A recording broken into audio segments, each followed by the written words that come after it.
The head of the armed forces declared dash law. The head of the armed forces అంటే సైనికాధికారి, సైనిక బలగాల అధికారి అని అర్థం. డిక్లేర్డ్ ప్రకటించాడు. ఏం ప్రకటించాడు చూడండి, మార్షల్. మార్షల్ అంటే అది ఒక ఉద్యోగం పేరు. MARSHAL మార్షల్ అనేది ఎయిర్ మార్షల్, నేవీ మార్షల్ అంటాం కదా, అది ఒక ఉద్యోగం పేరు, మనకు అవసరం లేదు. మ్యారిటల్, బి ఆప్షన్లో మ్యారిటల్ అని ఇవ్వడం జరిగింది. మ్యారిటల్ అంటే వివాహ సంబంధమైన, మ్యారేజ్ రిలేటెడ్ అన్నమాట, అది కూడా అవసరం లేదు, అది కంప్లీట్గా మన క్వశ్చన్కు సంబంధించింది కాదు. సి మార్షల్ అని ఉంది కదా, ఇది సరైన సమాధానం. ఎందుకంటే మార్షల్ లా అనేది ఒకటి ఉన్నది. మార్షల్ లా అంటే అత్యవసర పరిస్థితుల్లో ఇతర సైనికుల్ని నియమించుకునే అధికారాన్ని మార్షల్ లా అంటారు. ఓకే, ఇదే మన సమాధానం. So right answer is option C. Question number 67. The traders suddenly dash the prices of edible oil last month. ఇక్కడ ట్రేడర్స్ అంటే వ్యాపారులు అకస్మాత్తుగా మనం తినే వంట నూనెను ధర పెంచారు అనేది concept.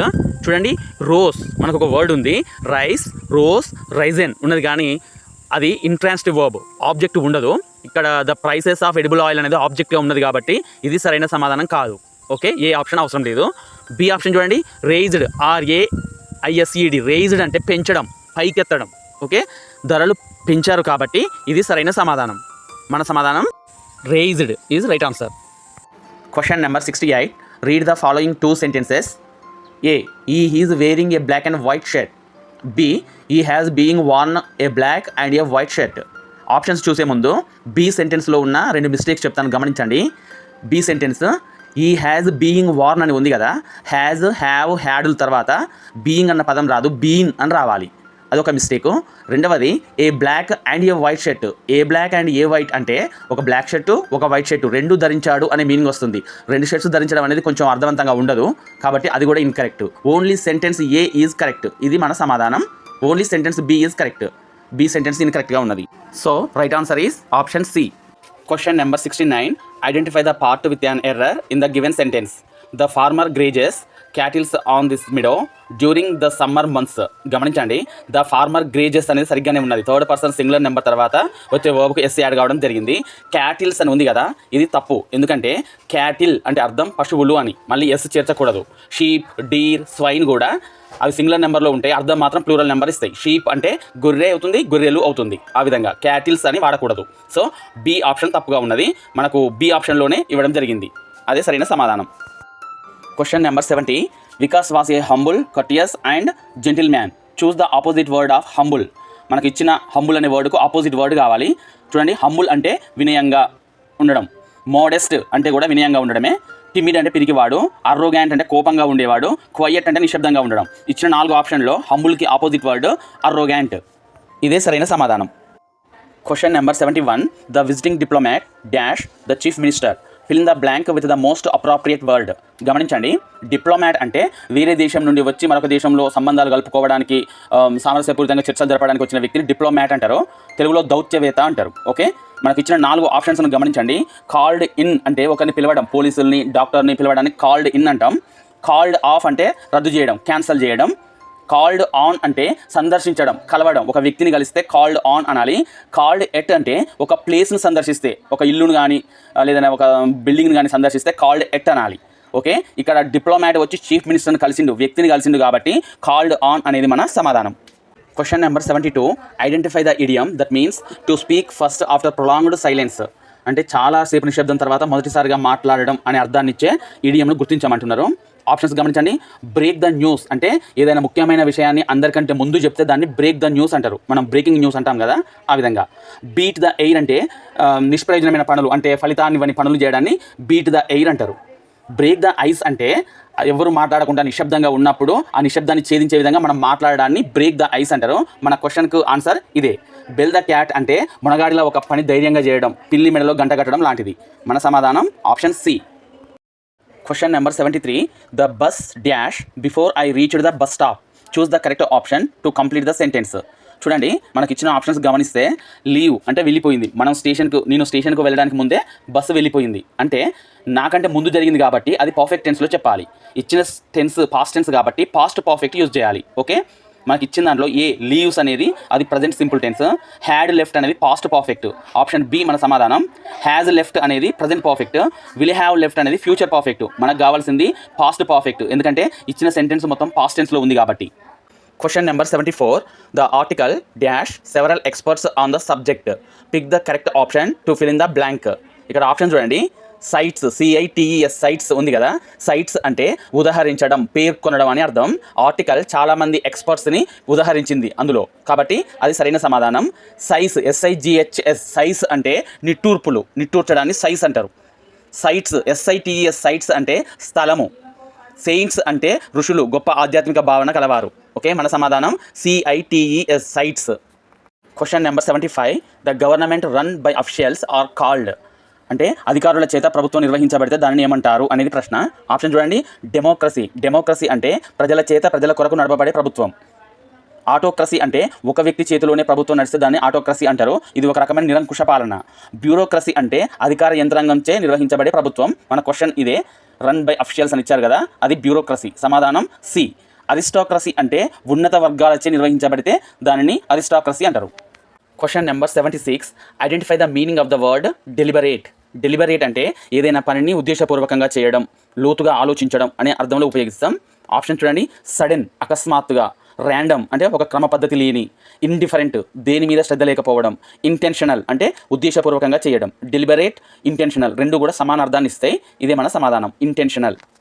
Question number 77. Choose correctly spelled word. Contaminate, inadequate, accelerate, stimulate. ఈ పదాల్లో కాంటామినేట్ అనే పదం ఒకటే సరిగ్గా ఇవ్వడం జరిగింది, మిగిలిన ఆప్షన్స్ ఇన్కరెక్ట్గా ఇచ్చారు. కాంటామినేట్ అనేది సరైన సమాధానం. కాంటామినేట్ అంటే కలుషితం చేయడం. ఇన్అడెక్వేట్లో క్యూ తర్వాత ఏ రావాలి, ఈ ఇచ్చారు. ఇన్అడెక్వేట్ అంటే చాలని, సరిపోని. 79. The shopkeeper asked me where is your grocery list, choose the correct indirect speech. ఇచ్చిన డైరెక్ట్ స్పీచ్ సెంటెన్స్ని ఇండైరెక్ట్ స్పీచ్లోకి మార్చాలి. మనం ఆప్షన్ చూసే ముందు దాన్ని మనం ఇండైరెక్ట్ స్పీచ్లోకి మారుదాం. చూడండి. The shopkeeper asked me, కామాలు తొలగించాలి. ఇచ్చింది WH క్వశ్చన్ కాబట్టి WH వర్డ్ని అక్కడ కంజంక్షన్గా వాడాలి. ఓకే. వేర్, ఇక్కడ ఈజ్ అని ఉంది కదా, ఈజ్ అనేది ఇటువంటి సెంటెన్స్లలో చివరికి వెళ్తుంది, అది పాస్ట్ టెన్స్గా మారుతుంది, వాస్ కావాలి. Where your grocery list was అనేది కావాలి. చూడండి options. The shopkeeper asked me where my grocery list was, ఇది సరైన సమాధానం, ఇదే ఆన్సర్. మిగిలిన ఆప్షన్స్ కూడా గమనించండి. The shopkeeper asks, S ఉన్నది, అది కాదు, incorrect. The shopkeeper asked me where is అలా రాకూడదు, క్వశ్చన్ అనేది మారిపోవాలి, ఇండైరెక్ట్గా రావాలి. The shopkeeper asked me where was, ఇది కూడా కరెక్ట్ కాదు, ఆప్షన్ ఏ మన answer. Question number 80. Pick correctly punctuated sentence. గమనించండి. The teacher asked him why were you absent yesterday. ఇక్కడ పంక్చువేషన్ కరెక్ట్గా ఉన్నది కానీ సెంటెన్స్ ఇన్కరెక్ట్గా ఉన్నది. ఓకే. వై వర్ యూ ఉండకూడదు, వై యూ వర్ అబ్సెంట్ అని రావాలి, క్వశ్చన్ అనేది ఇండైరెక్ట్గా రావాలి. The teacher asked him, comma ఉన్నది. Why were you absent yesterday, inverted comma కూడా సరిగ్గా ఉన్నది, ఇదే మన ఆన్సర్, సరైన sentence. The teacher asked him, ఇందులో కామా లేదు, incorrect. The teacher asked him, comma inverted comma start కావాలి కానీ లేదు, సో మన సమాధానం option B. Question number 81. It's very hot dash question mark, complete the sentence with correct option. ఇది question ట్యాగ్కి సంబంధించింది. ఇచ్చిన సెంటెన్స్ ఇట్స్ వెరీ హాట్ అనేది పాజిటివ్ స్టేట్మెంట్ కాబట్టి ట్యాగ్ అనేది నెగటివ్లో ఉండాలి. ఓకే. మనకు ఇచ్చిన ఆప్షన్స్లో డజ్ ఇట్, ఈజ్ ఇట్ అనేవి కాదు, ఏబీలో అవసరం లేదు. ఇజ్ంట్ ఇట్, డజంట్ ఇట్ అనే వాటిని పరిశీలిద్దాం. ఇచ్చిన సెంటెన్స్లో ఇట్స్ వెరీ హాట్, అందులో ఉన్నది హెల్పింగ్ వర్బ్ ఈజ్ కాబట్టి క్వశ్చన్ ట్యాగ్లో కూడా ఈజ్ రావాలి, నెగేటివ్ రావాలి, ఇజ్ంట్ అని రావాలి. ఓకే. మన సమాధానం option C, isn't it. Question number 82. When did she return my laptop, choose the correct passive voice. గమనించండి. వెన్ డిడ్ షీ రిటర్న్ మై ల్యాప్టాప్లో సబ్జెక్టు షీ అవుతుంది, ల్యాప్టాప్ ఆబ్జెక్ట్ అవుతుంది. ఓకే. ఇప్పుడు వెన్ అనే క్వశ్చన్ వర్డ్తోనే సెంటెన్స్ స్టార్ట్ కావాలి, పాస్ట్ టెన్స్ కాబట్టి వాస్ రావాలి. వెన్ వాస్, ఇక్కడ మై ల్యాప్టాప్ అనే ఆబ్జెక్ట్ను సబ్జెక్ట్గా తీసుకురావాలి. వెన్ వాస్ మై ల్యాప్టాప్, చూడండి వెన్ వాస్ మై ల్యాప్టాప్ అనేది బి మరియు సిలో ఉన్నది. ఓకే. ఇందులోనే మన ఆన్సర్ ఉంటుంది. When was my laptop, return అని రావాలి, ఎందుకంటే బి అనేది రాకూడదు, సిలో బి అనేది ఇవ్వడం జరిగింది. కేవలం షెల్, విల్, కెన్ ఇలా మోడల్ వర్బ్స్ ఉన్నప్పుడు మాత్రమే బి అనే పదం ప్యాసివ్ వాయిస్లో ఉపయోగిస్తాం. ఇక్కడ మోడల్ వర్బ్స్ లేవు కాబట్టి బి అని రాకూడదు. When was my laptop return by her అనేది మన సమాధానం, option B is answer. Question number 83. Why are you dash a bag today, complete the sentence with correct option. ఇక్కడ why are you dash a bag today అని ఉంది కదా, ఇది present continuous టెన్స్లో ఉన్నది. ఈరోజు బ్యాగు ఎందుకు మోస్తున్నావు అనేది అర్థం. ఇక్కడ ఆర్ తర్వాత రావాల్సింది ఇంగ్ ఫామ్తో ఉన్న వర్బ్ రావాలి. యు ఆర్ క్యారీయింగ్ అని సెంటెన్స్, దాన్ని క్వశ్చన్గా మారిస్తే ఆర్ యూ క్యారీయింగ్ అవుతుంది. మనకు ఆప్షన్ ఏ అనేది సమాధానం, క్యారీయింగ్. బి క్యారీ ఉంది కదా, క్యారీ అనేది సింపుల్ ప్రజెంట్ టెన్స్లో వస్తుంది. క్యారీస్ అనేది హీ షీ ఇట్ సింగులర్ సబ్జెక్ట్తో వస్తుంది. క్యారీడ్ అనేది సింపుల్ పాస్ట్ టెన్స్లో వస్తుంది. మన సమాధానం carrying. Question number 84, choose the grammatically correct sentence. చూడండి, is a wisest boy in the class. ఇక్కడ ఏ వైసెస్ట్ అని ఉంది కదా, వైసెస్ట్ అనేది సూపర్లేటివ్ అడ్జెక్టివ్, అంటే the best, the cleverest, the tallest అంటాం కదా, ఆ విధంగా ద అనే ఆర్టికల్ ఉపయోగించాలి. కానీ ఇక్కడ ఏ వాడారు, అది తప్పు. He is the most wisest boy in the class. ఇక్కడ ద మోస్ట్ వైసెస్ట్ అని వాడడం జరిగింది. వైసెస్ట్ అనేది సూపర్లేటివ్ డిగ్రీ, మళ్ళీ దాని ముందు మోస్ట్ అనేది వాడకూడదు. మోస్ట్ అనేది ఎప్పుడు వాడతాము అంటే సూపర్లేటివ్ డిగ్రీ ఫామ్ లేని అడ్జెక్టివ్స్, అంటే బ్యూటిఫుల్ ఉన్నది, దాన్ని బ్యూటిఫుల్లెస్ట్ అని ఉండదు కదా, మోస్ట్ బ్యూటిఫుల్ అంటాం. ఓకే, ఇంటెలిజెంట్, మోస్ట్ ఇంటెలిజెంట్ అలా వాడాలి. కానీ ఆల్రెడీ వైసెస్ట్ అనేది సూపర్లేటివ్ అడ్జెక్టివ్, దాని ముందు మళ్ళీ మోస్ట్ వాడకూడదు, అది కూడా ఇన్కరెక్ట్ యూసేజ్. సి చూడండి, he is wisest than his classmates. ఇక్కడ వైసెస్ట్ ముందు ఆర్టికల్ ద వాడాలి, వాడలేదు. ఆప్షన్ డి చూడండి, he is the wisest boy in the class. ఇది సరిగ్గా ఉన్నది, ఇదే మన సమాధానం. Question number 85, in language teaching story telling serves the purpose of dash. భాషా బోధనలో స్టోరీ టెల్లింగ్ అనేది దేనికోసం ఉద్దేశించబడింది? మెమరైజింగ్ స్పెల్లింగ్, ఇది సరైనది కాదు. స్టోరీ టెల్లింగ్లో స్పెల్లింగ్స్కి ప్రాధాన్యత ఉండదు. లెర్నింగ్ పంక్చువేషన్, ఇది కూడా సరైనది కాదు. Enhancing grammar accuracy, story telling అనేది స్పోకెన్గా ఉంటుంది, గ్రామర్కు అంత ప్రాధాన్యత ఉండదు, ఇది కూడా కాదు. ఇంప్రూవింగ్ స్పీకింగ్ అండ్ కాంప్రహెన్షన్, ఇది సరైనది. స్టోరీ టెల్లింగ్లో మాట్లాడడం మరియు అర్థం చేసుకోవడం అనేది ప్రధాన పాత్ర పోషిస్తాయి. ఆప్షన్ డి మన answer. Question number 86, this writing covers the function of showing cause and effect by explaining how the events are linked. అంటే సంఘటనలు ఒకదానికొకటి ఏ విధంగా ముడిపడి ఉన్నవి, కాజ్ అండ్ ఎఫెక్ట్ను వివరించే రచన ఏది అనేది ప్రశ్న. గమనించండి, పర్సువేటివ్ రైటింగ్. పర్సువేటివ్ రైటింగ్ అంటే పాఠకులను తమ వైపు తిప్పుకునే విధంగా, ప్రేరేపించే విధంగా ఉండేది పర్సువేటివ్ రైటింగ్.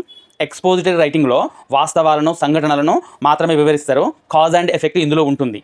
ఇందులో రచయిత తన అభిప్రాయాలను, సొంత అభిప్రాయాలను వ్యక్తం చేయడానికి అవకాశం ఉండదు. ఇదే మన సమాధానం, expository writing.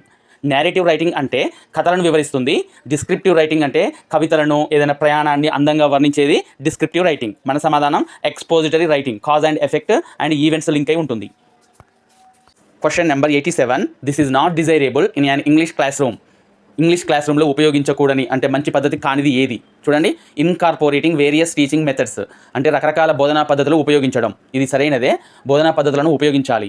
Encouraging open discussions and debates, విద్యార్థులను స్వేచ్ఛగా, స్వతంత్రంగా వారి యొక్క అభిప్రాయాలను వ్యక్తం చేసేటట్టు ప్రోత్సహించాలి, సరైనదే. Allowing learners to express their ideas, వాళ్ళ యొక్క భావాలను ప్రకటింపజేయాలి, ఇది కూడా సరైనదే. ఓవర్ లుకింగ్ లెర్నర్స్ మిస్టేక్స్, ఇది సరైనది కాదు. విద్యార్థులు చేసే పొరపాట్లను వదిలేయాలి అంటున్నారు. వారు చేసే మిస్టేక్లను సరిదిద్దినప్పుడే బోధన అనేది ఫలప్రదంగా ఉంటుంది. సో మన సమాధానం option D. Question number 88, who wanted to make the people Indian in blood and colour but English in taste and opinion. అంటే రంగులోనూ, రక్తంలోనూ భారతీయుల్లాగా ఉండి, అభిరుచుల్లోనూ, అభిప్రాయాల్లోనూ, మేధస్సులోనూ ఇంగ్లీష్ వారిలాగా తీర్చిదిద్దాలి అని లక్ష్యంగా పెట్టుకున్నది ఎవరు? Ripon, Raja Rammohan Roy, Macaulay, Charles Wood. ఈ ఫేమస్ కొటేషన్ను అందించింది Thomas Babington Macaulay. Option C మన సమాధానం. రిప్పన్ని స్థానిక సంస్థల పితామహుడు అంటారు. రాజా రామ్మోహన్ రాయ్ భారతదేశానికి చెందిన గొప్ప సంఘ సంస్కర్త. చార్లెస్ వుడ్ డిస్పాచ్ అనే ఒక నివేదికను సమర్పిస్తాడు. మన సమాధానం మెకాలే.